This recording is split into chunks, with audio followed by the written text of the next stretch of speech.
Hi students, आज के इस ऑनलाइन लेक्चर में हम कवर करने वाले हैं ohms law and circuit applications. Circuit applications आप जानते हैं करंट इलेक्ट्रिसिटी का पूरा चैप्टर है या सबसे मेजर एप्लीकेशन हमको कवर करना है, क्योंकि मोर देन 80% क्वेश्चन जो करंट इलेक्ट्रिसिटी में आते हैं वो सर्किट्स के ही आते हैं। तो इस क्लास में और अपकमिंग क्लास में we are mainly going to talk upon the combination of resistances. आपको अच्छी तरह से पता है, अर्ली ग्रेड्स में पढ़े हैं, सीरीज, पैरेलल और मिक्स कॉम्बिनेशन होते हैं। साथ ही कई तरह की वैरायटीज हम कवर करेंगे और कैपेसिटेंस का जो चैप्टर हम कवर कर चुके हैं, आपने नहीं देखा है तो ऑनियन फिजिक्स जरूर देख लीजिए। अगर आप ऑलरेडी हमारे कॉन्सेप्ट वीडियो से कवर कर चुके हैं और रिवीजन चेकलिस्ट देख चुके हैं, शॉर्ट नोट्स पूरे हैं, that's also more than sufficient. Onion physics application building में आपकी हेल्प करेगा और कैपेसिटेंस में जितनी चीजें हमने करी हैं वो सारी यहाँ रेजिस्टेंस में आपके काम आने वाली है, डायरेक्टली अटैक करने में यूज भी होंगी।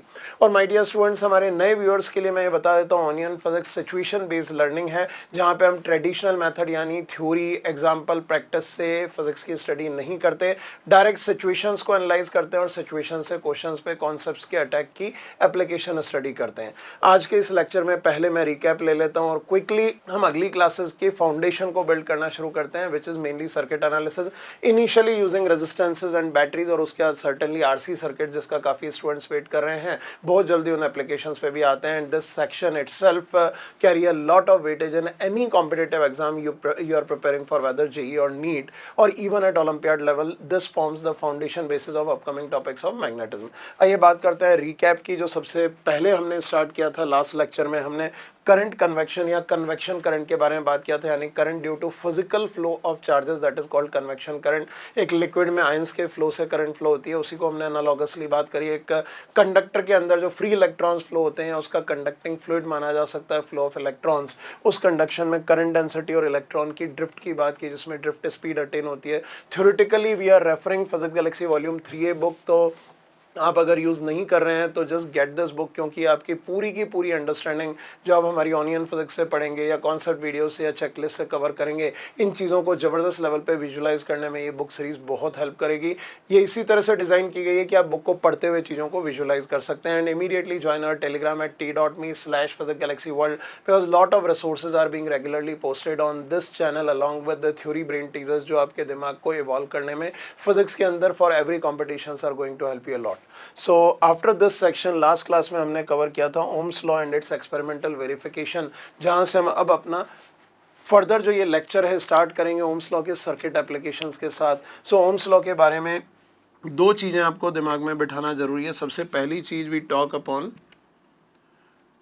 It's a differential form. Ohm's law की जो डिफरेंशियल फॉर्म होती है, this you should know, which is written as E is equals to rho J, और you can write as J is equals to sigma E। Last lecture में हमने cover किया था किसी भी कंडक्टर की रेजिस्टिविटी, इलेक्ट्रिक फील्ड और उस जगह पे करंट डेंसिटी में जो वेक्टोरियल रिलेशन होता है, that is called differential form of Ohm's law, और this also called vector form of Ohm's law, ये आप ध्यान रखेंगे। और circuit form of Ohm's law हम डायरेक्टली लेते हैं, V is equals to IR।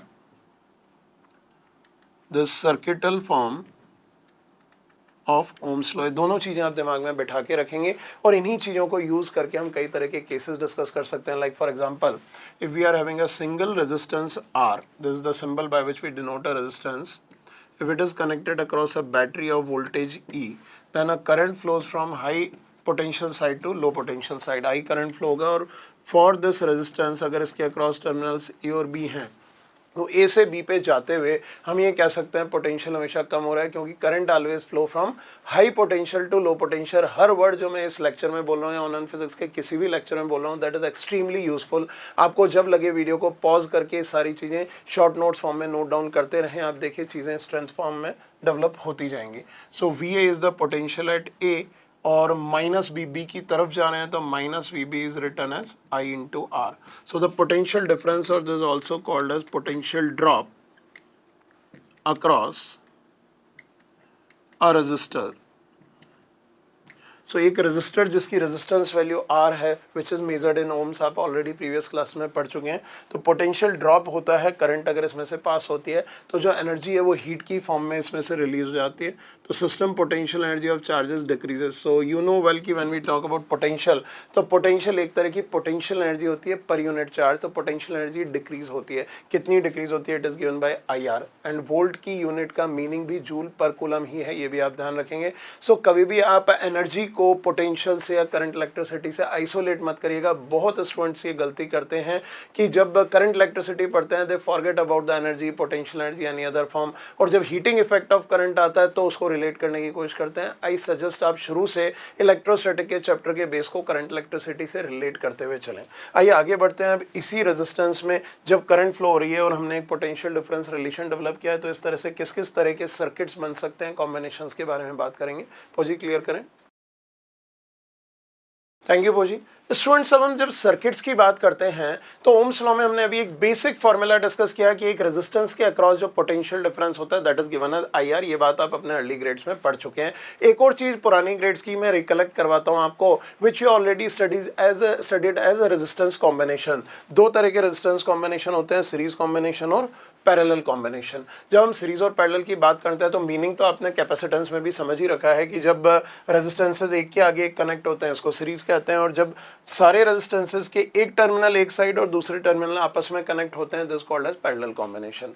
इस कॉम्बिनेशन को अगर किसी बैटरी के अक्रॉस लगाया जाए तो जो बैटरी से करंट ड्रॉ होती है उस करंट के लिए क्या सिंगल रेजिस्टेंस हो सकता है जो उतनी ही करंट ड्रॉ करे जितना कॉम्बिनेशन ड्रॉ कर रहा है, तो उस रेजिस्टेंस को हम इक्विवेलेंट रेजिस्टेंस कहते हैं। और आप अच्छी तरह से जानते हैं सीरीज केस में इक्विवेलेंट रेजिस्टेंस होता है R1 plus R2 plus R3, और पैरेलल कॉम्बिनेशन में it is written as 1/R equivalent is 1/R1 plus 1/R2 plus 1/R3। और दो रेजिस्टेंस होते हैं तो directly R1 R2 upon R1 plus R2 याद रखने के लिए फॉर्मूला भी बनाया जा सकता है। बट सबसे बड़ी चीज़ सीरीज पैरेलल कॉम्बिनेशन तो हम पिछली क्लासेस में पढ़ ही चुके हैं, तो यहाँ क्या करने वाले हैं, यहाँ कई तरह के केसेस हम डिस्कस करेंगे, क्योंकि सिर्फ सीरीज पैरेलल के ही केसेस नहीं, अब हायर ग्रेड्स में या कॉम्पिटिटिव एग्जाम्स में आपके सामने ऐसे कॉम्बिनेशंस भी आएंगे जिन केसेस को आप ना सीरीज से सॉल्व कर सकते हो ना पैरेलल से कर सकते हो, कुछ और ही तरीके लगाने पड़ेंगे। सो वो सारे केसेस हम स्टेप बाय स्टेप यहाँ पे देखेंगे, that will help you in building your overall conceptual strength in current electricity. अभी थोड़े से अगले स्टेप पे चलते हैं कि जब हमने सीरीज और पैरेलल तो पढ़ ही लिया है, अब किसी भी तरह के कॉम्बिनेशन का इक्विवेलेंट रेजिस्टेंस कैसे निकाला जा सकता है ये पहले इस बारे में बात करते हैं। फौजी क्लियर करें। थैंक यू फौजी। सो स्टूडेंट, एक क्वेश्चन की सिचुएशन लेते हैं, इस केस को हैंडल करते हैं और देखते हैं कैसे हम ओम्स लॉ के एप्लीकेशन से चीज़ों को हैंडल करेंगे।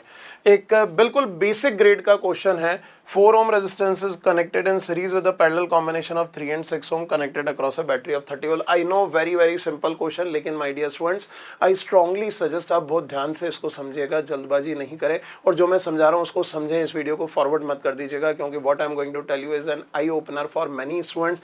क्योंकि इस क्वेश्चन के सॉल्व करने के जो मल्टीपल मेथड्स हैं उनसे आप कई वैरायटीज की चीजें कवर कर सकते हैं। सो इन दिस सिचुएशन एक तो हमको इक्विवेलेंट रेजिस्टेंस निकालना है across terminals A and B, और दूसरा करंट इन 6 ओम रेजिस्टेंस निकालनी है। पहले हम बात करते हैं अगर इसी क्वेश्चन को हम 9th या 10th ग्रेड के मेथड से करते तो कैसे करते। तो सबसे पहले इसके सॉल्यूशन में हम हैंडल करेंगे RAB। 4 ओम रेजिस्टेंस सीरीज में कनेक्टेड है 3 और 6 के पैरेलल कॉम्बिनेशन से, तो डायरेक्टली सीरीज कॉम्बिनेशन के लिए हम लिख देते हैं 4 + 3 into 6 upon 3 + 6, so this comes out to be 2, 4 + 2 6 ओम। ये डायरेक्टली आपका आंसर आ गया। भाई इससे छोटा तो कोई तरीका हो ही नहीं सकता, आप सभी समझ सकते हैं। अब करंट इन 6 ओम रेजिस्टेंस निकालना है तो दो चीज़ें यहाँ पे काम आएंगी। पहली चीज़ AB के अक्रॉस बैटरी लगी हुई है 30 वोल्ट, और इसको सिंगल रेजिस्टेंस 6 ओम माना जा सकता है, तो बैटरी की जो करंट निकलेगी जिसको हम IB कहते हैं, directly you can right by Ohm's law आप बैटरी करंट को लिख सकते हैं V/R इक्वलेंट। तो बैटरी है 30 वोल्ट की, R इक्वलेंट है 6, it comes out to be 5 ampere. यानी यहाँ पे 5 एम्पियर करंट आएगी, तो अगर करंट थ्रू 4 ओम रेजिस्टेंस पूछा जाता तो सीधा 5 एम्पियर आंसर दे देते। अब ये 5 एम्पियर करंट इस 3 ओम और 6 ओम में पैरेलल में डिवाइड होगी। आप अच्छी तरह से जानते हैं जब करंट दो पैरेलल पाथ में डिवाइड होती है तो हाई रेजिस्टेंस पाथ में करंट कम जाती है, लो रेजिस्टेंस पाथ में करंट ज़्यादा जाती है, या as a standard fact in previous grades आपने पढ़ा हुआ है कि current is inversely proportional to resistance in case of parallel combination. तो यहाँ पे अगर ये वाली जो बैटरी करंट है IB, ये I1 और I2 दो पार्ट में डिवाइड होती है, तो यहाँ पे हम केस डिस्कस करेंगे। This is also very important, this is parallel current distribution. तो parallel current distribution you can consider as a case if there are two resistances in parallel combination this R1, this R2। Already मैं revision checklist में तो cover कर चुका हूँ, यहाँ पे सिर्फ एक केस रिकॉल करने के लिए I am just drawing it कि if I current is coming and I1 and I2 are the current divisions, तो यहाँ पे हम लिख सकते हैं value of I1 is equals to I R2 upon R1 plus R2, and we can write I2 is equals to I R1 upon R1 plus R2. So this is an inverse ratio. You can check I1 by I2 का value R2 by R1 आ रहा है. This is an inverse ratio of resistances. यानी current in फॉर्मूलों के according या इन inverse ratio के according divide हो जाती है. तो आप ये रिलेशंस ध्यान रखें. डायरेक्टली यहाँ से आपके पास करंट थ्रू 6 ओम रेजिस्टेंस आ जाता है, क्योंकि ये वाला करंट तो कितना है 5 एम्पियर. 5 एम्पियर डिवाइड होगा 3 और 6 में. So this can be written as 5 into 3 divided by 6 plus 3. This comes out to be 5/3 ampere. That's the answer to this question. आइए आगे बढ़ते हैं. पोजी क्लियर करें. थैंक यू पोजी. सो वही क्वेश्चन है जो अभी अभी हमने बेसिक मेथड से सॉल्व किया, जो ट्रेडिशनल मेथड है, बट इसको अब थोड़ा सा लंबे मेथड से सॉल्व करेंगे. आपको ये भी लग सकता है कि जो सबसे शॉर्टेस्ट मेथड से कर लिया तो लंबे मेथड से करने की ज़रूरत क्या है सर, क्यों बताना चाहते हैं. सो माय डियर स्टूडेंट, यहाँ पे इन मेथड्स को समझना ज़रूरी है, क्योंकि अब जो कॉम्प्लेक्स सर्किट आएंगे, इतना एलिमेंट्री क्वेश्चन आपके ना तो जेईई में आने वाला है ना नीट में आने वाला है. आएगा तो आपको कुछ समझाने की ज़रूरत नहीं है, लेकिन हमको अब अपनी हायर ग्रेड्स के अकॉर्डिंग एडवांस लेवल के भी स्टूडेंट्स हैं. जेईई मेन में भी कई तरह के क्वेश्चंस आते हैं, नीट में भी वैरायटी आती है, और ओलंपियाड लेवल तक की हर तरह की चीज़ों के लिए कुछ यूनिवर्सल मेथड्स या सिस्टम्स डेवलप करने पड़ेंगे. इसलिए एक ऑल्ट मेथड ले रहे हैं. तो यहाँ पे इस ऑल्ट मेथड को बहुत ध्यान से समझें, जिस मेथड को हम कहते हैं नोडल एनालिसिस. यस, ये वही नोडल एनालिसिस है जो आपने कैपेसिटेंस में पढ़ा है, लेकिन यहाँ पे नोडल एनालिसिस को ही नए नाम से बुलाया जाता है. दिस कॉल्ड KCL और it is called as Kirchhoff's current law. The nodal analysis and capacitor here it is known as Kirchhoff's current law. How it is applied methodology वही है. थोड़ा सा आप ध्यान से देखेंगे तो सारी चीज़ें चुटकियों में समझ में आएंगी. बैटरी 30 वोल्ट की है, 4 ओम 3 ओम 6 ओम रेजिस्टेंस कनेक्टेड है. मान लेते हैं बैटरी में से एक I करंट पास होती है, और ये I करंट इधर I1 और I2 में डिस्ट्रीब्यूट होती है और वापस से ये I बन जाती है. तो सबसे पहला काम आप करंट का डिस्ट्रीब्यूशन करेंगे. आप सर्किट गिवन जो भी सर्किट है उस सर्किट में करंट का डिस्ट्रीब्यूशन करेंगे. इसके बाद अब आप पोटेंशियल डिवाइड करेंगे कि अगर 30 वोल्ट बैटरी है तो पॉजिटिव साइड नेगेटिव से 30 वोल्ट हायर पोटेंशियल पे है. नेगेटिव साइड का पोटेंशियल मैं यहाँ 0 वोल्ट मान लूँगा, तो पॉजिटिव साइड का पोटेंशियल हो जाएगा 30. मैंने 0 को एज ए रेफरेंस लिया है. रेजिस्टेंस की डायरेक्शन में या करंट की डायरेक्शन में जब रेजिस्टेंस से पास होते हैं तो पोटेंशियल ड्रॉप होता है. हमने ओम्स लॉ में पढ़ा था. तो यहाँ पे पोटेंशियल 30 से कम हो जाएगा, और इधर 0 है तो ये सर्टेनली 30 से ज़्यादा होगा, क्योंकि करंट आगे जा रही है. इस जंक्शन, आप इसको जंक्शन कह लीजिए, नोड कह लीजिए. कैपेसिटर के केस में नोड ऐसा पॉइंट होता था जो सर्किट से आइसोलेटेड होता था, जिसपे कहीं से चार्ज डायरेक्टली आ जा नहीं सकता unless capacitors are already charged. यहाँ पे किसी भी केस में जहाँ पे 2 या 2 से ज़्यादा रेजिस्टेंसेस जंक्शन पे जुड़ रहे हों, यहाँ पे 3 जुड़ रहे हैं तो this called as a junction. 2 जुड़ रहे होते तो भी जंक्शन होता, 5 जुड़ रहे होते तो भी जंक्शन ही होता. तो इस जंक्शन का पोटेंशियल मैं x कंसीडर कर लेता हूँ. Now in this situation, I'll write KCL equation for x, या इसको आप नोडल इक्वेशन फॉर x कह दीजिए. बात एक ही है. x पे जितनी भी करंट्स हैं उन सब करंट्स का टोटल सम 0 होना चाहिए, क्योंकि कोई जंक्शन ना तो करंट को खा सकता है ना निकाल सकता है. और by way of conservation of charge we can say circuit का टोटल चार्ज कंजर्व है, जितना आएगा उतना ही जाएगा. कोई चार्ज स्टोरेज डिवाइस तो रेजिस्टेंसेज में है ही नहीं. इन दिस सिचुएशन हम ये कहते हैं x से जाने वाली 3 आउटगोइंग करंट्स का सम 0 होना चाहिए. या यहाँ पे आप लिख सकते हैं I is equals to I1 plus I2. मतलब इस I करंट में से जितना चार्ज यहाँ पे आया है उतना ही चार्ज आगे डिवाइड होगा. तो I1 plus I2 has to be equal to I, और I minus I1 minus I2 should be equal to 0. तो मैं इस जंक्शन के लिए कह सकता हूँ टोटल इनकमिंग करंट का सम 0 होगा, टोटल आउटगोइंग करंट का सम 0 होगा. जितनी इनकमिंग है इक्वल टू आउटगोइंग है. तीनों स्टेटमेंट सेम है. कोई कन्फ्यूजन है दोबारा से 15-20 सेकंड के लिए इस वीडियो को रिवाइंड करके दोबारा देख लो. जो 3 स्टेटमेंट मैंने बोले हैं वो तीनों एक ही चीज़ को रिप्रेजेंट करते हैं और आपको तीनों दिमाग में रखना है. तो इक्वेशन फॉर एक्स मैं क्या यूज़ कर रहा हूँ, मैं आउटगोइंग करंट्स का सम 0 करता हूँ. तो एक्स से इधर कितना करंट जाएगा.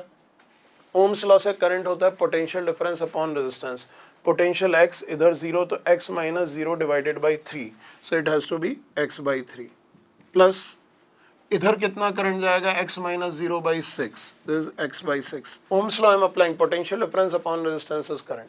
प्लस इधर कितना करंट जाएगा x minus 30 divided by 4 is equals to 0. So this the equation we are getting, आप सॉल्व करेंगे, यहाँ से आपके पास x का वैल्यू आ जाएगा। x is the voltage at junction, में सॉल्व नहीं कर रहा हूँ, आपके लिए छोड़ रहा हूँ, आप निकाल के रख लीजिए, देख लीजिए, रिजल्ट आपको पता है, वेरीफाई हो जाएंगे। Once you got the value of x, तो आप ये वाली करंट निकाल सकते हैं। So current through battery, what is current through battery? Current through battery can be written as I1 plus I2 यानी x/3 plus x/6। Current through battery आ गई। अब आप RAB यानी इक्विवेलेंट रेजिस्टेंस निकालना चाहते हैं, तो इसको आप लिखेंगे V डिवाइडेड बाई IB यानी 30 divided by x/3 plus x/6। आपका आंसर आ जाएगा। पर थोड़ा सा देखें तो यार, इतना लंबा मेहनत करके हमने इक्विवेलेंट रेजिस्टेंस निकाला, जबकि ये तो ओरली निकल रहा था। Why I did this? Same thing I will repeat, क्योंकि अपकमिंग जो क्वेश्चंस आने वाले हैं वो ट्रेडिशनल मेथड से बहुत सारे ऐसे क्वेश्चन हैं जो सॉल्व नहीं होंगे। इसलिए किसी भी कॉम्बिनेशन का अगर इक्विवेलेंट रेजिस्टेंस निकालना चाहते हो तो बैटरी लगा के बैटरी की करंट निकाल लो, और battery divided by battery current करोगे तो इक्विवेलेंट रेजिस्टेंस आ जाएगा एज ए होल, क्योंकि सबको इक्विवेलेंट से रिप्लेस करोगे तो V इक्वल टू IR होना चाहिए, तो V equal to IB into RAB, तो RAB मैंने डायरेक्टली निकाल लिया।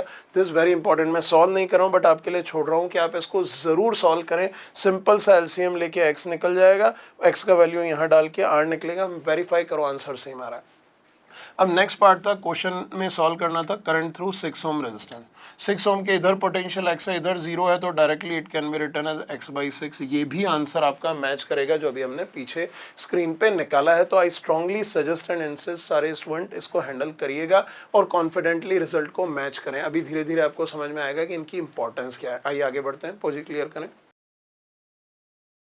Thank you Bhoji. Series parallel combination का स्टूडेंट्स यहाँ पे हम एक केस और देखेंगे, that is case of equal resistances in series and parallel. Already concept video में मैं ले चुका हूँ बट यहाँ रेफरेंस के लिए ले रहे हैं क्योंकि इसके कई एप्लीकेशंस आगे काम आएंगे, अपने शॉर्ट नोट्स में भी डालिएगा। सिचुएशन ये होती है कि अगर खूब सारे इक्वल रेजिस्टेंसेज सीरीज में जुड़े हुए हैं या खूब सारे इक्वल रेजिस्टेंसेज पैरेलल में जुड़े हुए हैं अक्रॉस अ बैटरी, तो we know well in case of series resistances equivalent resistance हो जाता है N टाइम्स R, और in case of parallel resistances equivalent resistance हो जाएगा R/N। एक तो ये टिप्स पे दिमाग में बैठा लो, ऐसी कोई भी सिचुएशन सामने आए तो ये चीज़ याद आ जानी चाहिए। नेक्स्ट पॉइंट, यहाँ पे जो करंट फ्लो होगा आप अच्छी तरह से जानते हो, सीरीज में सब में जितने भी रेजिस्टेंसेज हैं करंट सेम रहता है। जैसे कैपेसिटर्स अगर सीरीज में हैं तो उन सब पे चार्ज सेम रहता है। पैरेलल कॉम्बिनेशन में सबके अक्रॉस पोटेंशियल डिफरेंस वही रहता है जो बैटरी का है, तो यहाँ पे जो करंट होगा that will be equally divided in all these resistances. तो अगर हम यहाँ पे टोटल करंट देखें तो करंट होगा V divided by equivalent resistance, that will be equals to what? That will be equals to V upon R/N, that is NV/R। So in that case this the total current जो सारे resistances की current का सम है, तो हर एक के अंदर जो करंट होगा, current in each will be written as V divided by R। सबके करंट सेम रहेंगे। In case of series resistances current सबके सेम है, लेकिन और ये वाली भी करंट आप लिख सकते हो, this will be I battery divided by N, क्योंकि जो टोटल I बैटरी है वो 1/N टाइम्स हो जाएगा। यहाँ पे अगर I बैटरी IB है तो सारे रेजिस्टेंसेस में करंट सेम रहेगा। वोल्टेज अक्रॉस ईच अगर देखेंगे तो voltage across each will be written as V upon N। Why it is becoming IB/N, why it is becoming V/N? क्योंकि सीरीज कॉम्बिनेशन में पोटेंशियल्स डिस्ट्रीब्यूट हो जाते हैं और पैरेलल में करंट डिस्ट्रीब्यूट हो जाते हैं। जैसे अभी पिछली स्लाइड पे मैंने दो पैरेलल रेजिस्टेंसेस के करंट डिस्ट्रीब्यूशन का रिलेशन बताया था, वैसे ही अगर दो सीरीज रेजिस्टेंसेस आपके पास हैं, you can note it down. अगर ये R1 और R2 रेजिस्टेंस हैं और इनके अक्रॉस एक V वोल्ट का बैटरी लगा हुआ है, तो फर्स्ट के अक्रॉस पोटेंशियल डिफरेंस होगा V1, that is written as V R1/R1 plus R2, और सेकंड के अक्रॉस जो पोटेंशियल डिफरेंस होगा V2, this will be V R2/R1 plus R2। और अगर आप यहाँ R1 R2 को इक्वल डाल दोगे V/2 हो जाएगा। ऐसे ही अगर N रेजिस्टेंसेज हैं तो this will become V/N across each. In case of parallel potential difference same रहता है, जो बैटरी करंट है वो इक्वली डिवाइड हो जाती है। अदरवाइज जो पिछले स्लाइड में हमने दो पैरेलल रेजिस्टेंसेज के लिए लिया था वही रिजल्ट आप जनरलाइज कर सकते हैं इन डिफरेंट रेजिस्टेंसेज के लिए। तो जस्ट ये सिचुएशन जरूरी थी दिमाग में बैठाना, that's why I have taken. Now will proceed to another point. पोजी क्लियर करें। थैंक यू पोजी। स्टूडेंट, एक सिचुएशन आपके सामने जो मैं ऑलरेडी कैपेसिटेंस में बता चुका हूँ, यहाँ पे दो तीन चीजें एक साथ quickly we are going to analyse. The situation is making all resistors of a circuit n times. किसी सर्किट के सारे रेजिस्टेंसेस को अगर एन टाइम्स कर दें तो उससे क्या फर्क पड़ेगा। सर्टेनली जो हमने अभी कैपेसिटेंस के केस में पढ़ा था, किसी सर्किट के सारे कैपेसिटर्स को अगर एन टाइम्स कर दो तो इक्विवेलेंट कैपेसिटेंस भी एन टाइम्स हो जाती है। Same thing is going to be used here. Have a look on this question where it says if all resistances in circuit are tripled find the change in RAB। So in this situation हमारे सामने question given है, इसका अगर हम RAB निकाल लेते हैं तो सी बात है, सबको ट्रिपल करोगे तो यहां पे हम डायरेक्टली कह सकते हैं finally RAB will also become 3 times। लेकिन हमको निकालना है चेंज इन RAB, तो सबसे पहले इनिशियल रेजिस्टेंस निकालो, उसका 3 टाइम्स करो और उनका डिफरेंस निकालोगे तो ट्वाइस ऑफ RAB आ जाएगा। यहाँ पे अगर हम बात करें चेंज की, this change is going to be twice of RAB। जो RAB इनिशियल था, लेकिन ये इतना इजीली डायरेक्टली नहीं निकलेगा। देखने पे लग रहा होगा आप सॉल्व कर लेंगे, आई स्ट्रांगली विश, और यही आपका होमवर्क क्वेश्चन है, लेकिन ये अभी नहीं होगा। अगली जो स्लाइड में मैं चीज़ें लेने वाला हूँ उसके बेसिस पे आप इस क्वेश्चन को सॉल्व करिएगा। फाइनली आंसर निकाल के 2 RAB की वैल्यू कमेंट में पोस्ट करिएगा। होमवर्क क्वेश्चन इस ऑनियन लेक्चर में मैं आपको पहले दे रहा हूँ और लॉजिक इसके बाद समझाऊंगा कि how you are going to solve it. But इसको सॉल्व करने के लिए you are all free to solve in your own ways. अपने तरीके से सॉल्व करने की कोशिश करो, रिजल्ट निकालो। अगर इस पॉइंट पे आप निकाल ले तो that's very well and good, otherwise अगली स्लाइड देखने के बाद आपको समझ में आ जाएगा, क्योंकि इस लेक्चर में we are mainly focusing on analysing circuits by using Ohm's law. And अभी हम सबसे पहले कुछ और केसेस देखेंगे जहां पे KCL या नोडल एनालिसिस का एप्लीकेशन हमारे काम आएगा, फिर उसी को आप अप्लाई करके इस क्वेश्चन को सॉल्व करके आंसर निकालिएगा। As far as this situation is concerned, direct है, सारे रेजिस्टेंस ट्रिपल करें तो ये वाला रेजिस्टेंस भी 3 टाइम्स हो जाएगा। आइए आगे बढ़ते हैं, पोजी क्लियर करें। थैंक यू पोजी। Let us talk about a situation for analysis of Wheatstone bridge। Wheatstone bridge आपने अर्ली ग्रेड से पढ़ते हुए आ रहे हैं। एक balanced condition of Wheatstone bridge होती है और एक अनबैलेंस्ड होती है। मैं दोनों को एक ही मेथड से डिस्कस करूंगा। आपने हमारे कॉन्सेप्ट वीडियोस देख लिए हैं तो नोडल एनालिसिस की सिचुएशन क्लियर होगी, लेकिन यहाँ पे क्विकली उसी चीज को एक बार और लेते हैं और उस एनालिसिस के ऊपर बेस कई तरह की और सिचुएशंस कैसी आ सकती हैं उसके ऊपर फोकस करेंगे। अगर आपको डिटेल में और डिस्कस करना है, एनालाइज करना है, तो आई स्ट्रांगली सजेस्ट आप हमारे कॉन्सेप्ट वीडियोस देख लें। फिजिक्स गैलेक्सी वॉल्यूम 3 ऑलरेडी मैं बता चुका हूँ। इसके अंदर बहुत सारी चीजें, जितना आप अंडरस्टैंड करने की कोशिश करेंगे उतना ज्यादा आपका विजुअलाइजेशन बेटर होता जाएगा। So let us talk about the situation जहां पे we need to calculate the equivalent resistance across AB, current through 6 ohm resistance and current through 5 ohm resistance. अब कई जगह तो डायरेक्टली ओरली देख के कह सकते हैं कि इन दोनों रेजिस्टेंसेस का रेशियो इन दोनों रेजिस्टेंस के रेशियो के बराबर है, तो ये बैलेंस्ड व्हीटस्टोन ब्रिज है। और बैलेंस्ड व्हीटस्टोन ब्रिज की कंडीशन में बीच वाले रेजिस्टेंस को तो उड़ा दो, इसमें कोई करंट फ्लो होता नहीं है, तो I थ्रू 5 ओम तो डायरेक्टली 0 आ गया।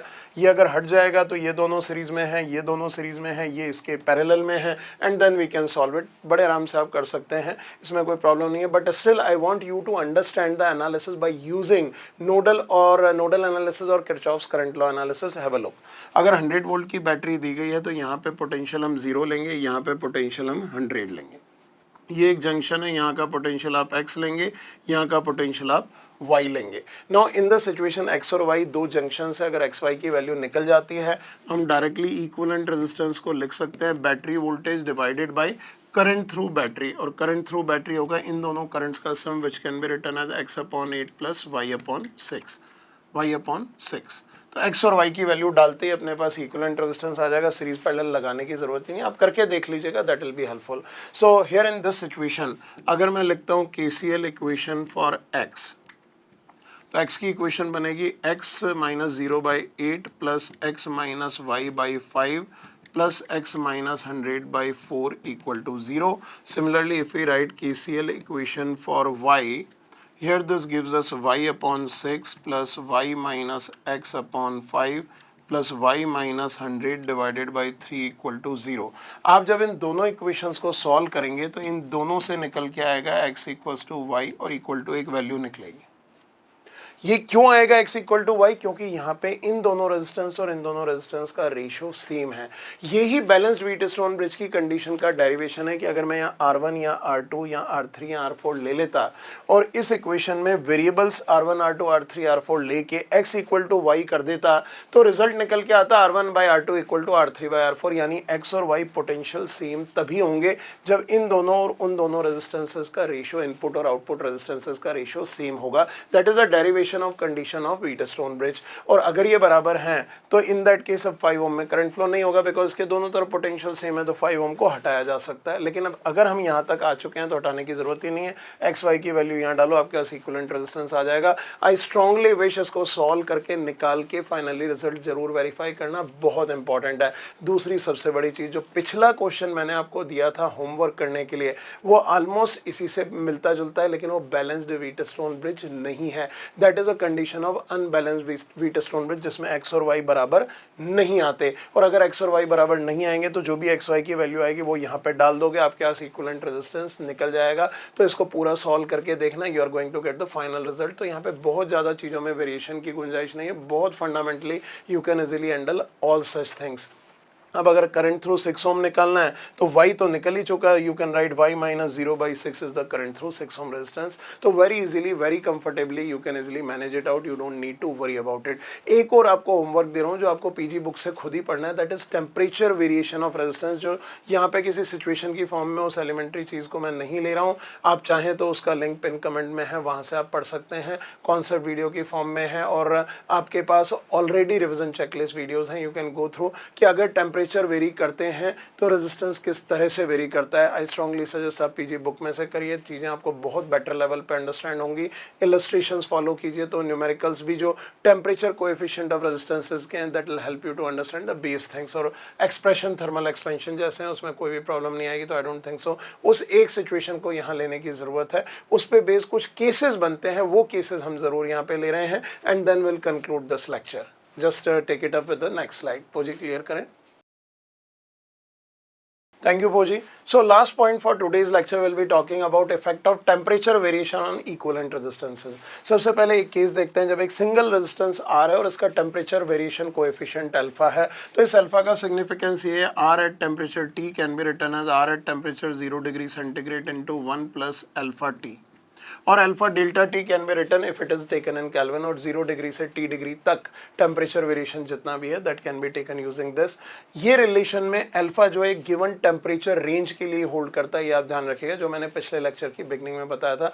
बहुत ज़्यादा अगर टेम्परेचर वेरिएशन है तो अल्फा कॉन्स्टेंट नहीं रहता, you need to be careful. However जो क्वेश्चंस एग्जाम में आपके सामने आएंगे उसमें अगर अल्फा पे बेस क्वेश्चन है तो या तो टेम्परेचर फंक्शन गिवन होगा या डायरेक्टली उसको यूज करके करना होगा। दोनों केसेस हम देख लेते हैं।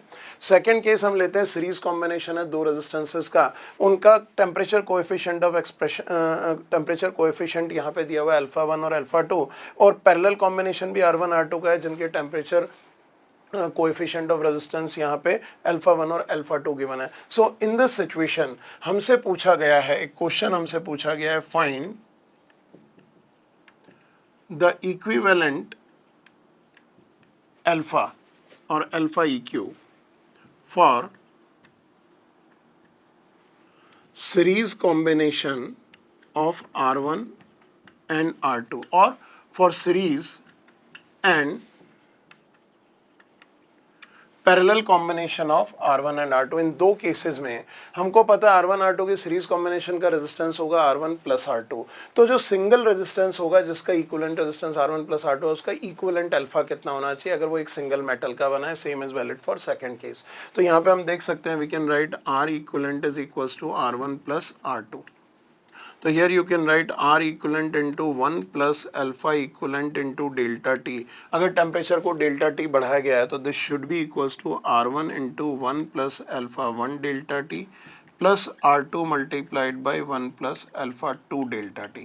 दिस व्हाट इज कंसिडर्ड कि अगर टेम्परेचर डेल्टा T से बढ़ाया जाए तो यहाँ पे R1 की वैल्यू ये हो जाएगी, R2 की वैल्यू ये हो जाएगी, और R equivalent will be written like this when you expand it। आप देखिए यहाँ पे R equivalent R1 और R2 ये 1 तो कैंसिल हो जाता है। What we are getting for alpha equivalent, delta T is equals to alpha 1 R1 delta T plus alpha 2 R2 delta T divided by R equivalent can be taken over here as R1 plus R2, तो यहाँ पे delta T और cancel हो गया. You are getting the value of alpha equivalent which is alpha 1 R1 plus alpha 2 R2 upon R1 plus R2. यानी this would be the value of alpha equivalent for the series combination of resistance. अगर इनकी जगह एक single resistance R1 plus R2 ओम की value का लिया जाता है तो उसका इतना अल्फा इक्वलेंट होना पड़ेगा, तभी वो इनका इक्वलेंट माना जाएगा. अब तक हम जो इक्वलेंट केसेस कर रहे थे वहाँ पे टेम्परेचर वेरिएशंस को इग्नोर करके कर रहे थे.